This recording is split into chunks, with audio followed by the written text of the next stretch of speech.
नमस्कार दोस्तों, हिंदी कहानी की कक्षा में आप सभी का स्वागत है।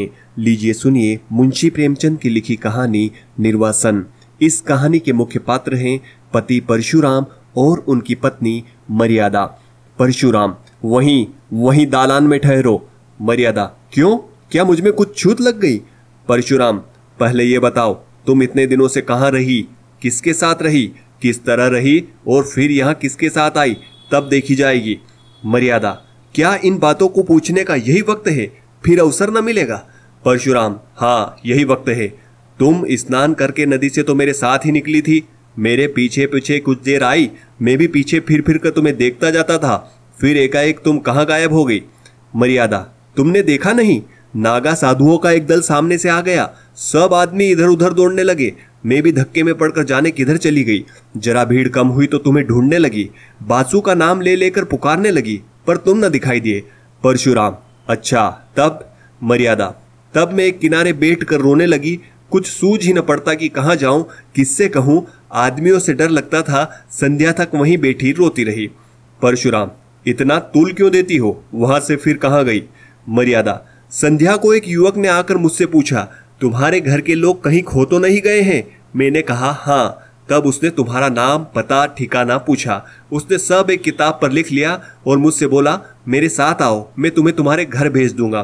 परशुराम, वह आदमी कौन था? मर्यादा, वहां की सेवा समिति का स्वयं सेवक था। परशुराम, तो तुम उसके साथ हो ली?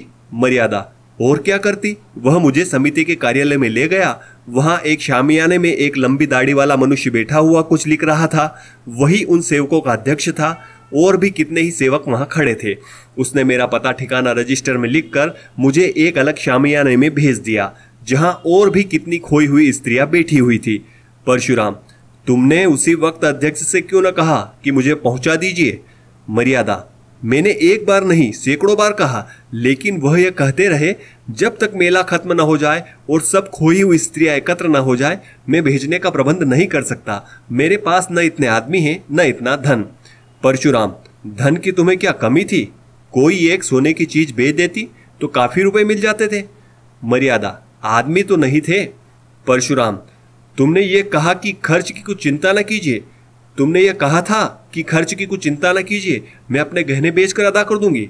मर्यादा, सब स्त्रियां कहने लगी, घबराई क्यों जाती हो, यहाँ किस बात का डर है, हम सभी जल्द अपने घर पहुंचना चाहती हैं, मगर क्या करें? तब मैं भी चुप हो रही। परशुराम, और सब स्त्रियां कुएं में गिर पड़ती तो तुम भी गिर पड़ती। मर्यादा, जानती तो थी कि यह लोग धर्म के नाते मेरी रक्षा कर रहे हैं, कुछ मेरी नौकर, कोई मेरे नौकर या मजूर तो नहीं है, फिर आग्रह किस मुंह से करती? यह बात भी है कि बहुत सी स्त्रियों को वहां देखकर मुझे कुछ तसल्ली हो गई। परशुराम, हाँ इससे बढ़कर तस्कीन और क्या बात हो सकती थी? अच्छा, वहां के दिन तस्कीन का आनंद उठाती रही, मेला तो दूसरे ही दिन उड़ गया होगा। मर्यादा, रात भर में स्त्रियों के साथ उसी शामियाने में रही। परशुराम, अच्छा, तुमने मुझे तार क्यों न दिलवा दिया? मर्यादा, मैंने समझा जब ये लोग पहुंचाने की कहते हैं तो तार क्यों दूं। परशुराम, खैर रात को तो तुम वहीं रही, युवक बार बार भीतर आते रहे होंगे। मर्यादा, केवल एक बार एक सेवक भोजन के लिए पूछने आया था, जब हम सब ने मना कर दिया तो वह चला गया और फिर कोई ना आया, मैं रात भर जागती रही।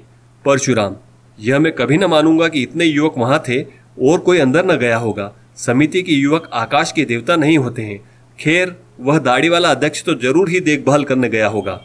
मर्यादा, हाँ वह आते थे, पर द्वार पर से ही पूछ पूछ कर लौट जाते थे, जब एक महिला के पेट में दर्द होने लगा तो 2-3 बार दवाई पिलाने आए थे। परशुराम, निकली ना वही बात, मैं इन धूर्तों की नस नस पहचानता हूँ, विशेषकर तिलक मालाधारी दाढ़ियलों को मैं गुरु घंटाली समझता हूँ, तो वे महाशय कई बार दवाई देने गए, क्यों तुम्हारे पेट में तो दर्द नहीं होने लगा था? मर्यादा, तुम एक साधु पुरुष पर आक्षेप कर रहे हो, वह बेचारे एक तो मेरे बाप के बराबर थे, दूसरे आंखें नीची किए रहने के सिवाय कभी किसी पर सीधी निगाह नहीं करते थे। परशुराम, हाँ वहां सब देवता ही देवता जमा थे, खैर तुम रात भर वहां रही, दूसरे दिन क्या हुआ? मर्यादा, दूसरे दिन भी वहीं रही, एक स्वयंसेवक हम सब स्त्रियों को साथ में लेकर मुख्य मुख्य पवित्र स्थानों का दर्शन कराने गया, दोपहर को लौटकर सबों ने भोजन किया। परशुराम, तो वहां तुमने सैर सपाटा भी खूब किया, कोई कष्ट न होने पाया, भोजन के बाद गाना बजाना हुआ होगा? मर्यादा, गाना बजाना तो नहीं, हाँ, सब अपना अपना दुखड़ा रोती रही। शाम तक मेला उठ गया तो 2 सेवक हम लोगों को लेकर स्टेशन पर आए। परशुराम, मगर तुम तो आज 7वें दिन आ रही हो और वह भी अकेली। मर्यादा, स्टेशन पर एक दुर्घटना हो गई। परशुराम, हाँ, यह तो मैं समझ ही रहा था। क्या दुर्घटना हुई? मर्यादा, जब सेवक टिकट लेने जा रहा था तो एक आदमी ने आकर उससे कहा, यहाँ गोपीनाथ के धर्मशाला में एक आदमी ठहरे हुए हैं, उनकी स्त्री खो गई है। उनका भला सा नाम है, गोरे गोरे लंबे खूबसूरत आदमी हैं, लखनऊ मकान है, झवाई टोले में। तुम्हारा हुलिया उसने ऐसा ठीक बयान किया कि मुझे उस पर विश्वास आ गया।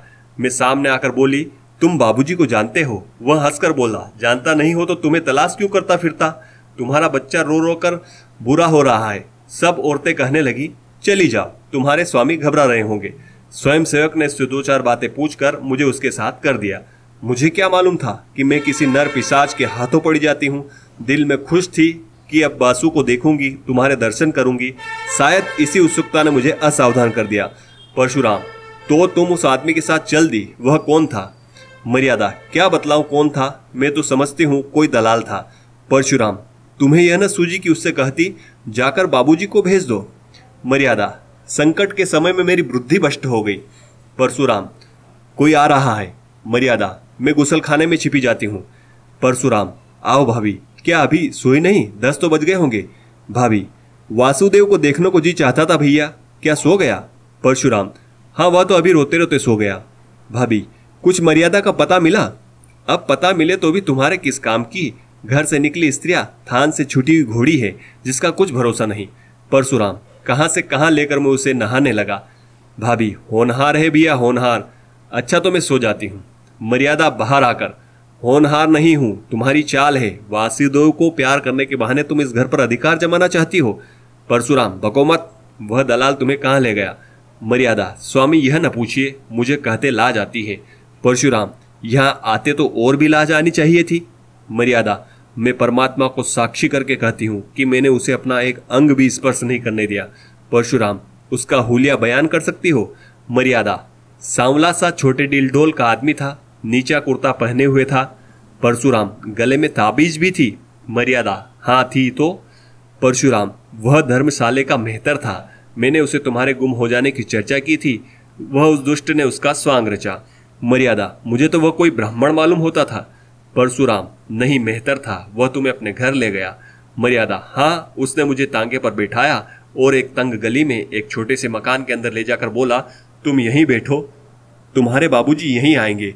अब मुझे विदित हुआ कि मुझे धोखा दिया गया। रोने लगी। वह आदमी थोड़ी देर बाद चला गया और एक बुढ़िया आकर मुझे भांति भांति के प्रलोभन देने लगी। सारी रात रो रो कर काटी। दूसरे दिन दोनों फिर मुझे समझाने लगे कि रो रो कर जान दे देगी, मगर यहाँ कोई तुम्हारी मदद को ना आएगा। तुम्हारा एक घर टूट गया, हम तुम्हें उससे कहीं अच्छा घर देंगे जहाँ तुम सोने के कोर खाओगी और सोने से लज जाओगी। जब मैंने देखा कि यहाँ से किसी तरह नहीं निकल सकती तो मैंने कौशल करने का निश्चय किया। परशुराम, खैर सुन चुका, मैं तुम्हारा ही कहना मान लेता हूँ कि तुमने अपने सतीत्व की रक्षा की, पर मेरा हृदय तुमसे घृणा करता है। तुम मेरे लिए फिर वही नहीं हो सकती जो पहले थी। इस घर में तुम्हारे लिए स्थान नहीं है। मर्यादा, स्वामी जी, यह अन्याय न कीजिए, मैं आपकी वही स्त्री हूँ जो पहले थी। सोचिए मेरी दशा क्या होगी। परशुराम, मैं ये सब सोच चुका और निश्चय कर चुका। आज 6 दिन से ये सोच रहा हूँ। तुम जानती हो कि मुझे समाज का भय नहीं। छूत विचार को मैंने पहले ही तिलांजलि दे दी, देवी देवताओं को पहले ही विदा कर चुका। पर जिस स्त्री पर दूसरी निगाहें पड़ चुकी, जो 1 सप्ताह तक न जाने कहाँ और किस दशा में रही, उसे अंगीकार करना मेरे लिए असंभव है। अगर अन्याय है तो ईश्वर की ओर से है, मेरा दोष नहीं। मर्यादा, मेरा विश्वास, मेरी हालत पर आपको जरा भी दया नहीं आती। परशुराम, जहाँ घृणा है वहाँ दया कहाँ? मैं अब भी तुम्हारा भरण पोषण करने को तैयार हूँ। जब तक जीऊंगा तुम्हें अन्न वस्त्र का कष्ट न होगा, पर तुम मेरी स्त्री न हो सकती। मर्यादा, मैं अपने पुत्र का मुंह न देखूं अगर किसी ने स्पर्श भी किया हो। परशुराम, तुम्हारा किसी अन्य पुरुष के साथ क्षण भर भी एकांत में रहना तुम्हारे पतिव्रत को नष्ट करने के लिए बहुत है। यह विचित्र बंधन है, रहे तो जन्म जन्मांतर तक रहे, टूटे तो क्षण भर में टूट जाए। तुम ही बताओ, किसी मुसलमान ने जबरदस्ती मुझे अपना उचित भोजन खिला दिया हो तो मुझे स्वीकार करती? मर्यादा, वह तो दूसरी बात है। परशुराम, नहीं, एक ही बात है। जहाँ भावों का संबंध है जहाँ भावों का संबंध है वहाँ तर्क और न्याय से काम नहीं चलता। यहाँ तक अगर कोई कह दे कि तुम्हारे पानी को मेहतर ने छू लिया है, तब भी उसे ग्रहण करने से तुम्हें घृणा आएगी। अपने ही दिल से सोचो कि तुम्हारे साथ न्याय कर रहा हूँ या अन्याय। मर्यादा, मैं तुम्हारी छुई चीजें न खाती, तुमसे पृथक रहती, पर तुम्हें घर से तो न निकाल सकती। मुझे इसलिए दुत्कार रहे कि तुम घर के स्वामी हो और मैं इस घर की स्वामिनी नहीं हूँ। परशुराम, यह बात नहीं, मैं इतना नीच नहीं। मर्यादा, तो तुम्हारा यही अंतिम निश्चय है? परशुराम, हाँ, अंतिम। मर्यादा, जानते हो इसका परिणाम क्या होगा? परशुराम, जानता भी हूँ और नहीं भी जानता। मर्यादा, मुझे वासुदेव ले जाने दोगे? परशुराम, वासुदेव मेरा पुत्र है। मर्यादा, उसे एक बार प्यार कर लेने दोगे? परशुराम, अपनी इच्छा से नहीं, तुम्हारी इच्छा तो दूर से देख सकती हो। मर्यादा, तो जाने दो, न देखूंगी, समझ लूंगी कि विधवा हूं और बांझ भी। चलो मन, अब इस घर में तुम्हारा निभा नहीं, चलो जहां भाग्य ले जाए।